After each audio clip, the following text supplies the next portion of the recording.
we have someone who was on that plane. I think he said he was sitting on the same row, on the other on the part of that row. He's a lawyer, he's a legal practitioner, and a passenger on that Ibom Air flight from Uyo to Lagos. David Ogebe joins us virtually. Mr. David, thank you so much for coming on the program. Thank you. Good morning. Thank you for having me. It's good to have you coming. I'm also excited to the fact that you're a lawyer. So we saw your statements.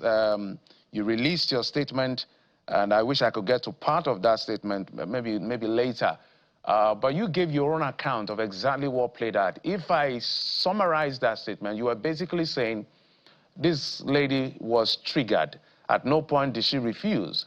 But I'm not going to speak for you. You were on that flight. So tell us, where were you seated, your seat number, where was she seated, and what exactly happened that things escalated to the point? Because what you're going to tell us now is what none of us is... none of us is privy to what you're about to tell us now. We've only had a statement from the Ibom Air, and now a lawyer who was not in that plane but briefed by Comfort has spoken, but you are an eyewitness. So, Barrister, tell us what played out. Okay, thank you. Yes, I'm a lawyer, but I'm appearing this morning, and I'd like to just stick to that.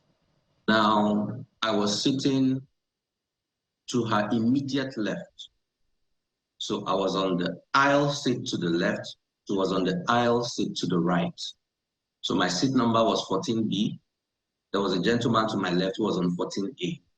So her own seat number should be either 14C or D. I think the window seat is 14D, while she was 14C on the aisle. So we're right next to each other, and it was a small plane. So I think the distance between us was no more than 2 feet. Yeah, so I heard everything. I saw all that transpired. And yes, she was triggered. Even though the lady, the air hostess, the second air hostess who was speaking to her, was directing all her instructions to her, just me sitting down there, I actually felt humiliated myself, just looking at the way the lady was being spoken to. To be fair, Ibom Air instructed very clearly. The first air hostess that came instructed very clearly, no airplane mode, switch off your phone. After takeoff, then you can put on and put flight mode. So it was very clear. The first air hostess addressed us on the emergency exit road protocols. After she did that, she spoke to Ms. Emerson and said, please switch off your phone. She told her twice, and then this first air hostess left to continue her duties. The second air hostess, who is the one blocking exactly who is being shown now, that second air hostess now came towards us in the emergency exit and stood, even from her posture, see that she came for trouble, you know. And Ms. Emerson had been fiddling with her phone. I noticed she was trying to do some stuff, I don't know. And so she told her again, switch off your phone, switch off your phone. And Ms. Emerson said clearly to her, I heard it. She said, please, the buttons on my phone for switch off are not working. They are not working, so I don't know how to switch it off. And the woman said, no, switch off your phone. So that back and forth went on. So at a point, that's the second air hostess said, look, you're even using an iPhone. So you don't need a button to switch it off. So the lady said, okay, I don't know how to do it. Can you do it for me? And she said, I'm not touching your phone. I'm not touching your phone. Just switch it off. She said, I don't know what to do. So the lady now said, okay, go to settings.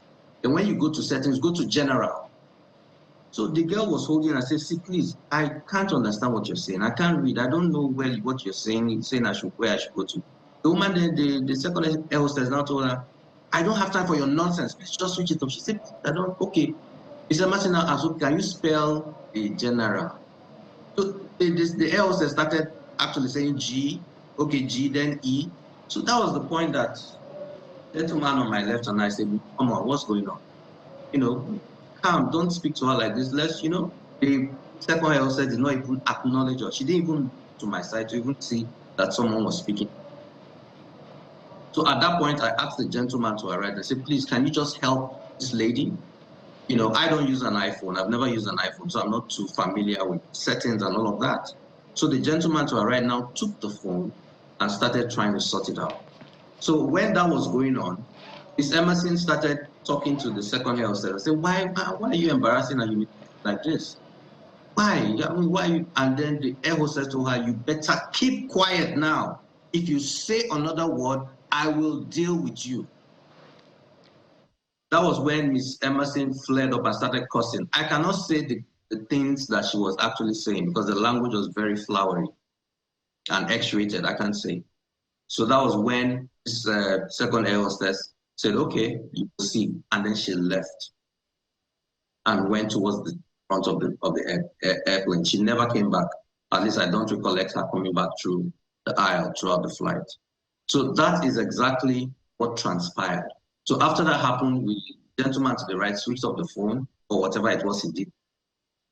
And a couple of passengers tried to say, switch off your phone, don't risk our lives, blah, blah, blah. And then we told them, no, that's not what happened. She never said she wasn't going to switch off her phone. She was trying to switch off her phone. She said she had issues switching it off. And so the passengers calmed down and we took off.